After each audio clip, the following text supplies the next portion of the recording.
সাল্লাল্লাহু আলাইহি সাল্লাম বলেছেন, আল্লাহর আকাশের নিচে জমিনের উপরে খাদিজার মতো উত্তম মহিলা আর নাই।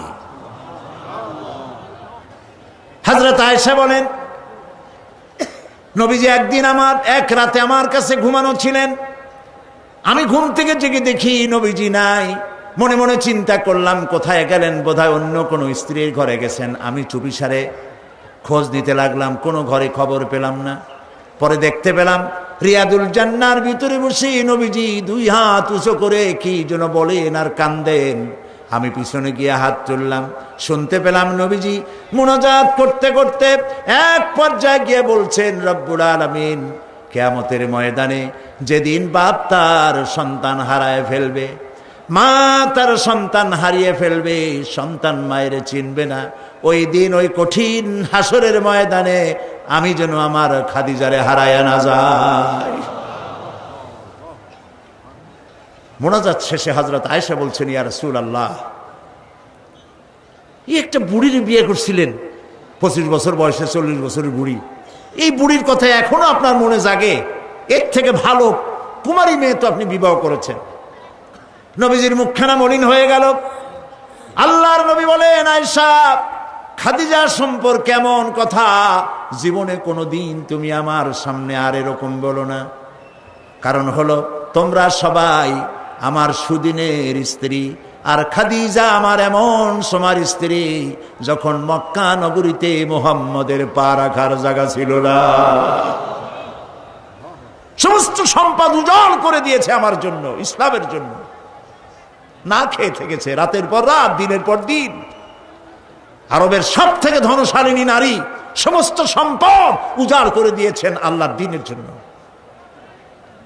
হযরত আয়েশা বলেন, আমাদের ঘরের ভিতরে তেমন গোশত রান্না বান্না খুবই কম হতো। আধপেটা অনাহারে অর্ধাহারে আমাদের দিন চলতো। যেদিন কোনো ভাগ্যক্রমে কোনো গোশত আসতো অথবা কোনো ছাগল দুম্বা জবাহ হতো, নবীজি গোশতগুলি ভাগ করে স্ত্রীদের ঘরে ঘরে দিয়া নিজে একটা পটলার ভিতরে কয়েক টুকরা গোশত নিয়ে মদিনার রাস্তায় ঘুরে বেড়াতেন। খাদিজার কোনো বান্ধবী পাওয়া যায় নাকি? খাদিজার কোনো আত্মীয়া, কোনো বান্ধবী পাওয়া যায় নাকি? প্রিয় ভাই সাহেব, নবী করিম সাল্লাল্লাহু আলাইহি ওয়াসাল্লাম স্ত্রীদেরকে ভালোবাসতেন। হাদিস থেকে শোনাচ্ছি, হযরত আয়েশা কুমারী মেয়ে, তাকে বিয়ে করেছেন নবী করিম সাল্লাল্লাহু আলাইহি ওয়াসাল্লাম। গভীর রাত, চাঁদনি রাত, আধো আধো জ্যোৎস্না প্লাবিত রাত। নবীজি বলছেন, আয়েশা চলো আমরা একটু পায়চারি করে আসি। মরুভূমির ভিতরে গিয়ে বললেন, ওই যে একটা জিনিস দেখা যায়, চলো তো দৌড় মারি, কে আগে যায় দেখা যায়। বিশ্বনবী স্ত্রীর মনোরঞ্জনের জন্য দৌড় প্রতিযোগিতা করতেছেন, তাও সুবহানাল্লাহ কইতে ইচ্ছে করে না। দৌড়াইয়া হযরত আয়েশা রাদিয়াল্লাহু তাআলা আনহা তিনি আগে চলে গেলেন, রাসূলুল্লাহ পিছনে পড়ে গেলেন। হযরত আয়েশা খুব আনন্দ করলেন, দেখলেন আপনি কিন্তু দৌড়ে আমার সাথে পারলেন না। বাস এর কয়েক বছর পর আরেক দিন এইভাবে দৌড়ের প্রতিযোগিতা হলো রাতের বেলায়।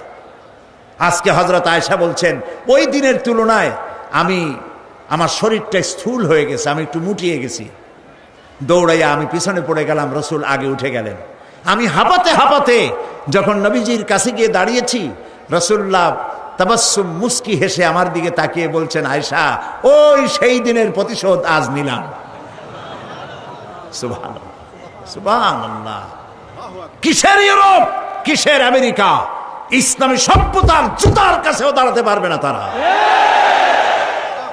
ওরা আজকে কি বলে, বিশ্ব কি দিবস, নারী দিবস পালন করে। বিশ্ব নারী দিবস, বিশ্ব মাতৃ দিবস, বিশ্ব ভালোবাসা দিবস। বিশ্ব ভালোবাসা দিবস ওদের দরকার, যাদের সারা বছরে কোনো ভালোবাসা নাই, তাদের জন্য একটা দিন ভালোবাসার বনিতা করা লাগে। আমার লাগে না, কারণ আমার জন্মই হয়েছে ভালোবাসার মধ্য দিয়ে।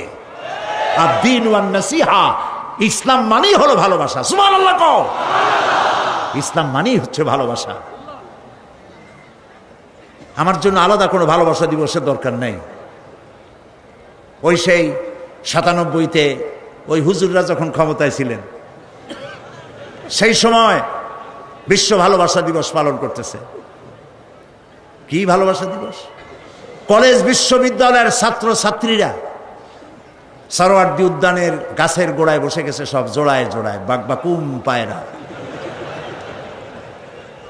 বিশ্ব ভালোবাসা। এক মন্ত্রী ঢাকা বিশ্ববিদ্যালয়ের টিএসসি মিলনায়তনে বক্তৃতা করলেন, বিশ্ব ভালোবাসা দিবসে আজ আমি ঘোষণা করতে চাই, বিল ক্লিন্টন মনিকা প্রেম অমর হোক। মন্ত্রী বললেন। আমি পার্লামেন্টে ধরলাম তাকে, বললাম, মাননীয় স্পিকার, বিল ক্লিন্টন তার মেয়ের বয়সী মনিকার সাথে যে কাজটা করেছে, সে কাজের জন্য বিল ক্লিন্টন নিজেই অনুতপ্ত। টিভি এবং রেডিওর মাধ্যমে গোটা জাতির কাছে ক্ষমা চেয়েছে। আর হিলারির পাও রাতের বেলায় কতবার ধরেছে হিলারি আর তিনিই জানেন। যে অপরাধের জন্য তিনি নিজে অনুতপ্ত, সেই অপরাধের বিষয়টা নিয়ে একটা মন্ত্রী কতটা চারিত্রিক দিক থেকে হীনমন্য হলে ছাত্রছাত্রীর সামনে বলতে পারে বিল ক্লিন্টন মনিকা প্রেম অমর হোক। বললাম, মাননীয় স্পিকার, একদিকে নাচুনে বুড়ি, আরো যদি পায় ঢোলের বাড়ি, তাহলে অবস্থাটা কোথায় গিয়ে দাঁড়ায়? আমার দেশে, মুসলমানদের দেশে বিশ্ব ভালোবাসা দিবসের কোনো প্রয়োজন নাই। বিশ্ব নারী দিবস পালন করা, বিশ্ব কন্যা দিবস পালন করা ওদের দরকার, যার দেশে নারীর কোনো মর্যাদা নাই, যেখানে কন্যার কোনো মর্যাদা নাই, যেখানে মাতৃত্বের পিতৃত্বের মর্যাদা নাই, সেখানে প্রয়োজন। আমার দেশে প্রয়োজন নাই। দিবস পালন করতে করতে এখন কিসব দিবস পালন করতেছে। কালকের পত্রিকায় দেখলাম বিশ্ব পায়খানা দিবস। আমি জানি না আপনারা বিশ্বাস করবেন কিনা, আমার নিজের চোখ দিয়ে দেখছি,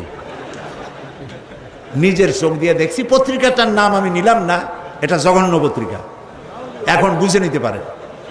বিশ্ব পায়খানা দিবস, নওজুবিল্লাহ, মানে তালাশ করে পায় না, করবে কি? এরপরে দেখলাম ঢাকায় দেওয়ালে লেখা বিশ্ব চিন্তা দিবস। তো বিশ্ব চিন্তা দিবসের এটার থিমটা কি, করবেটা কি? তো যারা আয়োজক তারা বলল যে আমরা ওই বিশ্ব চিন্তা দিবসে রাস্তার মোড়ে মোড়ে বসে চিন্তা করব যে আদৌ কোনো ব্যাপারে আমরা চিন্তা করতেছি কিনা।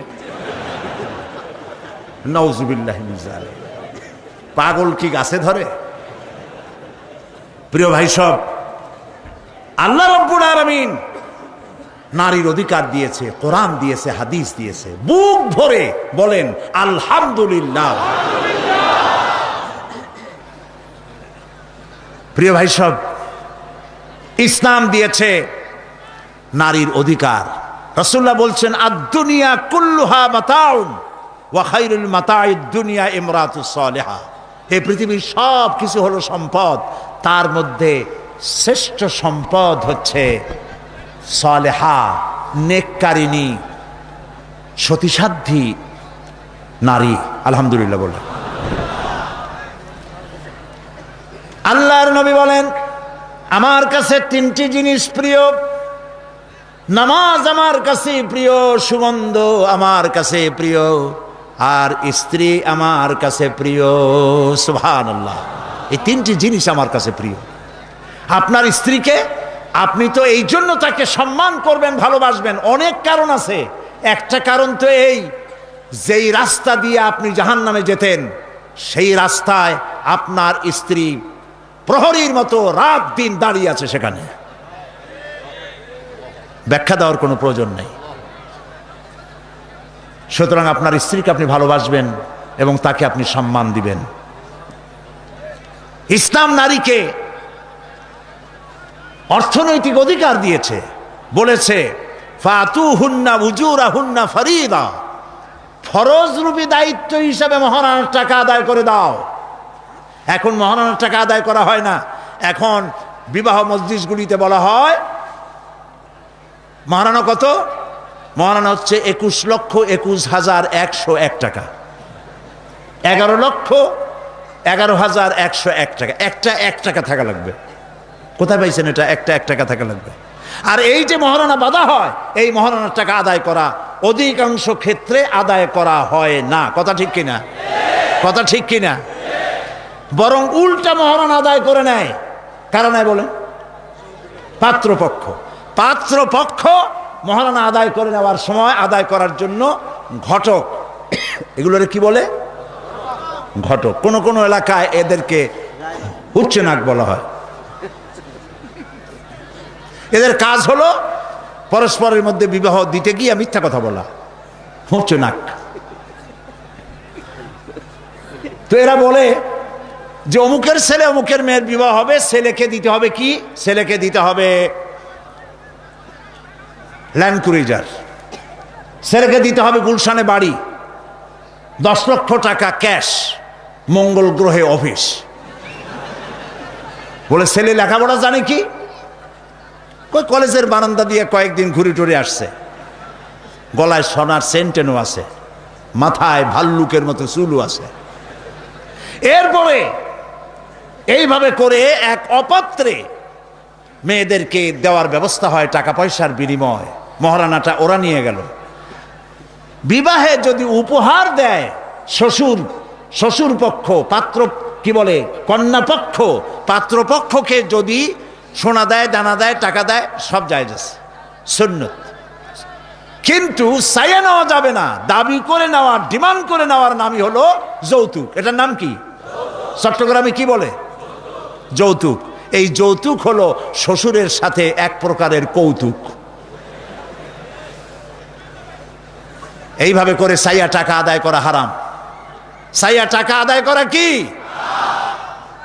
আজকের এই বিশাল তাফসীরুল কোরআন মাহফিলে আমি জানতে চাই যে এই যাদের ছেলে আজ পর্যন্ত বিয়ে দেন নাই, বিবাহ দিতে গিয়ে কন্যা পক্ষের কাছ থেকে হারাম চাইয়া যৌতুক আদায় করে ছেলে বিয়ে দিবেন না, এই রকমের লোক ওয়াদা করতে পারবেন না? মনে করবেন এই কথা যে আল্লাহ মাহফিলে আজকে আসলাম কেন?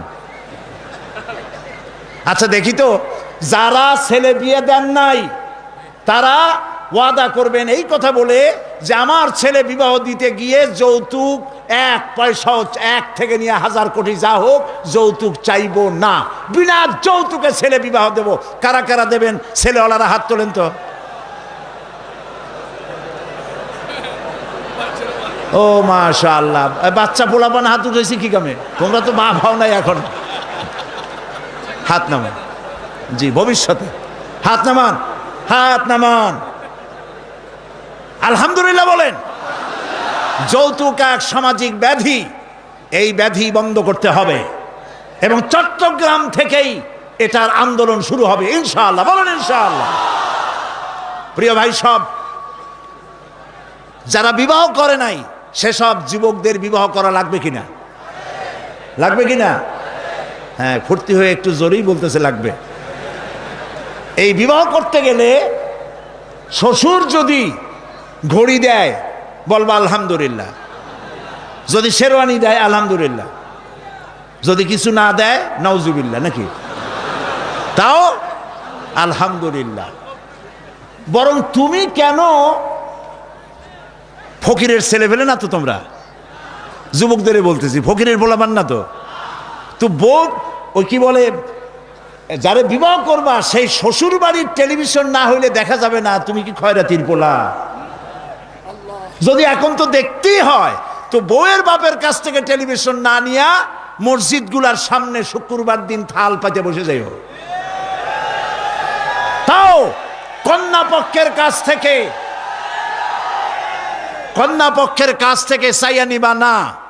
কিছু দিলে আলহামদুলিল্লাহ, না দিলেও বিনা যৌতুকে নিজের পায়ে দাঁড়াইয়া চাকরি করে বিয়ে করবা। চাকরি কামাই রোজগার না করিয়া নিজে বাপের হোটেলে খাও, আরো একজন আনিয়া মেহমান বানাইও না। কাজ করবে, চাকরি করবে, ব্যবসা করবে, তারপরে নিজের টাকা দিয়া, বাপের টাকা দিয়া বিয়ে করিয়া বউরে রানী বানাইয়া ভালোবাসার সিংহাসনে বসাবে, তাকে কোনো কিছু খোটা দিবে না। এটা এই জন্য বলি, বাংলাদেশে একটা কি বলে ওটাকে, যৌতুকের একটা গরু দেওয়া হয় নাই, টেলিভিশন দেওয়া হয় নাই বলে গরুর মতো পিটিয়ে স্ত্রীকে হত্যা করা হয়েছে। হাজারো ঘটনা বাংলাদেশে আছে।